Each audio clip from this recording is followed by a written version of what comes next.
Hi, welcome back to Rorik Knows Podcast, helping you become a better and more informed view. I want to talk about things that make you better. And that's really one of the reasons why I really have enjoyed my almost 11,000 subscribers to my YouTube channel and to my podcast, because we want to help you invigorate who you are and find the best part of who and what you are. So I can't think of a better guest tonight than Dr. Chitty from Utah, who really exemplifies the exuberance and passion of plastic surgery. He's a dancer, he's a plastic surgeon, he's a great dad, and he is an amazing, amazing plastic surgeon. So welcome, Jerry. How are you doing?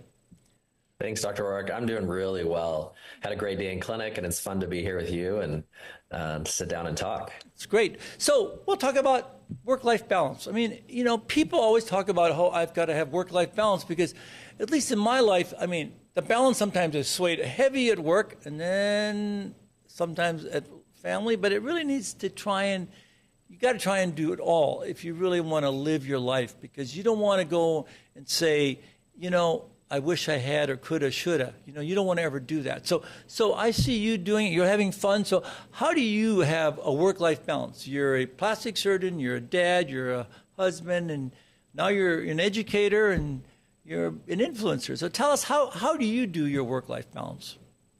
I ask myself the same question every day. First off, how am I doing this? No, in reality, I think, you know, for me, looking back over the last 5 years as I started my practice and everything just grew to where it's at today, and like you mentioned, all those things that I've done, I've had to really reflect a lot on myself. And I really, you know, looking back every day, you know, when I wake up in the morning, it's like, today, what are my priorities? I think it's so important every morning, no matter who you are, spend 10, 15 minutes, you know, meditating with yourself, thinking what your day is going to look like, look at your calendar, really prep yourself in the morning every day. And, you know, looking at my calendar, I got family things in the evening. And for me, my priority is always my family. And like you mentioned, Dr. Rorik, yes, I mean, work, it's hard. You know, you're trying to build a business, you're building your practice, you're operating, and that can always get in the way of family life. But for me, you know, I was just down in Colombia last week and I ended up coming home a day early. It was my daughter's birthday. And I said, you know what, I'm going to be home and I want to be with my family. And so I moved my flight. And I think really that's, again, my priority is spending time with my family, because, you know, I have teenagers and in the next few years, they're going to be out of the house. And I think of these things every day, right? And it's like those moments I will never get back. I will be able to operate for another 30 years, but I'm not going to get those moments with my kids back. And so to me, that's where it is the priority of my family, my business, my patients. I agree. In that order. I agree. It's really, you have to prioritize. My wife always said, you know, that song "Cats in the Cradle."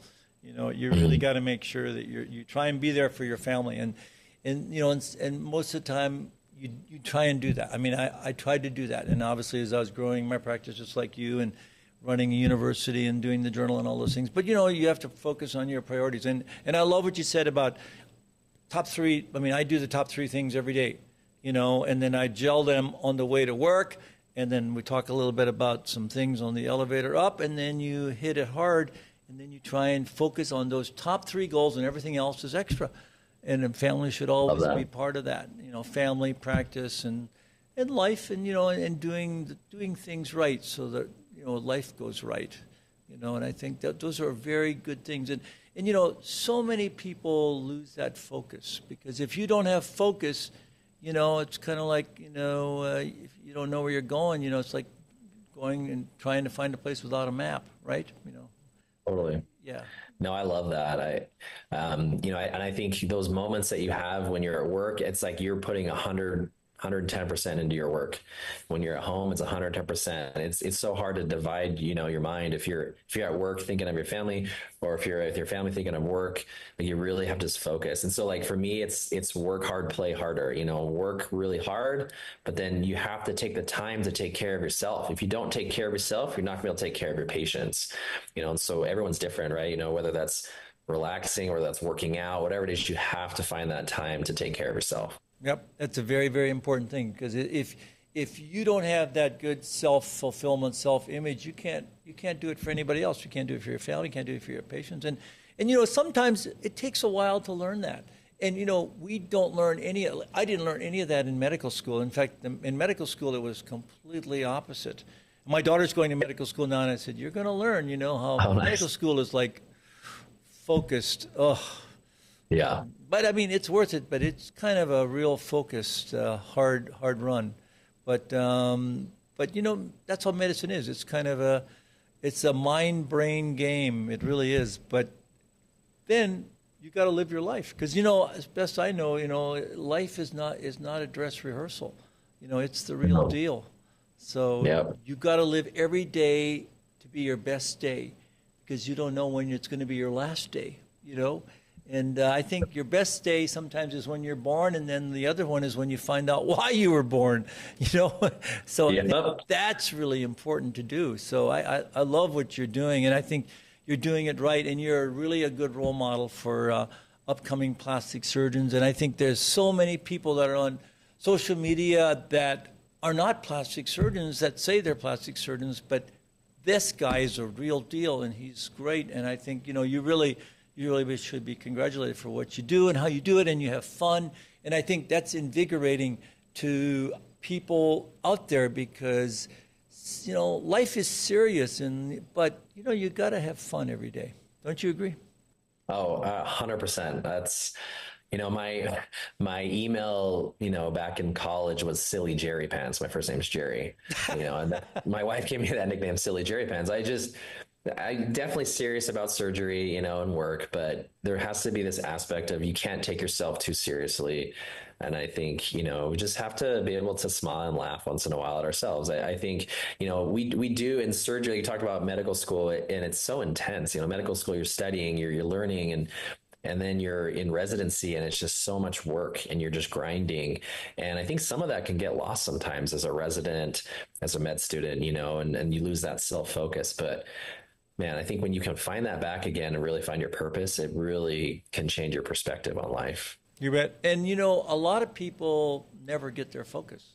I see that in some of my colleagues and even some of my friends, and if you don't have a purpose-driven, focused life, you're kind of wandering. And Yeah. that's not a good thing because, just like you, I've never worked a day in my life in plastic surgery because I love what I do what I love Yeah. with people I love. And I think that's really what you want. And to me, that's your level of nirvana.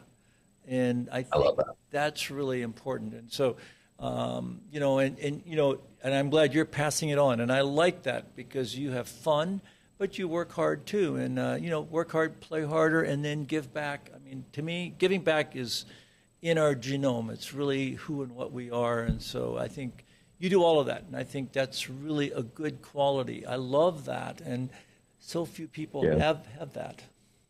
Yeah, I love having, high school students, pre-med students, medical students, res come, and I know you do that. You have fellows, but I love having people coming to learn. And it's not that I just want to teach everybody, but I want to show them that there is a side of medicine and humanity that sometimes I think, like I said, gets lost. And so I love having people come and learn. And I love to learn from them. I love surgeons coming in. We operate together and I learn from them and they teach me techniques and I learn, back and forth. So I just, I think it's such a unique specialty, plastic surgery. People are literally, trusting you with their lives essentially to make a change in them, to help build them that confidence. And it's very humbling, but I think for some people it can really, enlarge their ego. And so it's always this check that you have to have on yourself. Yeah, I totally agree. You're only as good as your last great case, and I think you have to be very humble every day because otherwise you'll be humbled. And, you can be great at what you do, and then you just have to walk into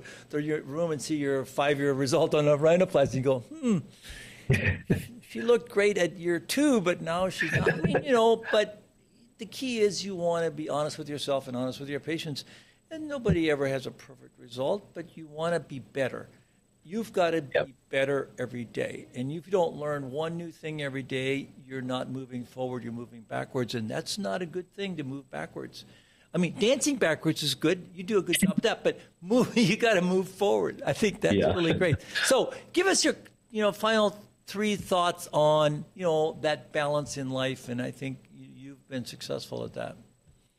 Yeah. So number one, I think you have to take care of yourself. You cannot take care of your loved ones or your patients, those around you, even your staff and team, if you're not taking care of yourself. So find the things that you love and passionate about, dedicate the time to do that.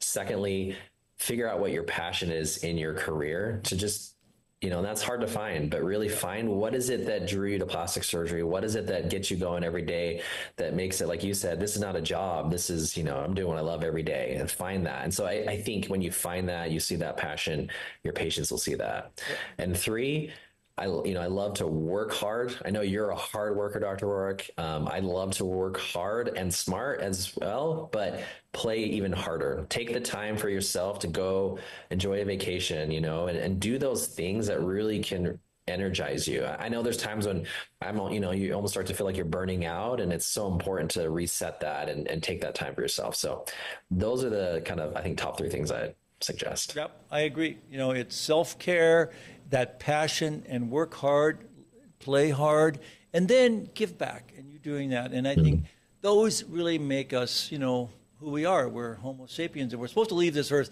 a better place than we came, hopefully.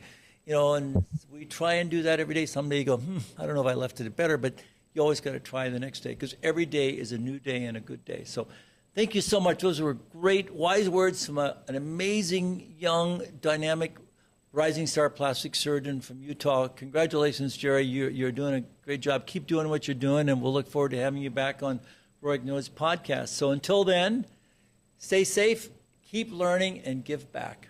Have a great one.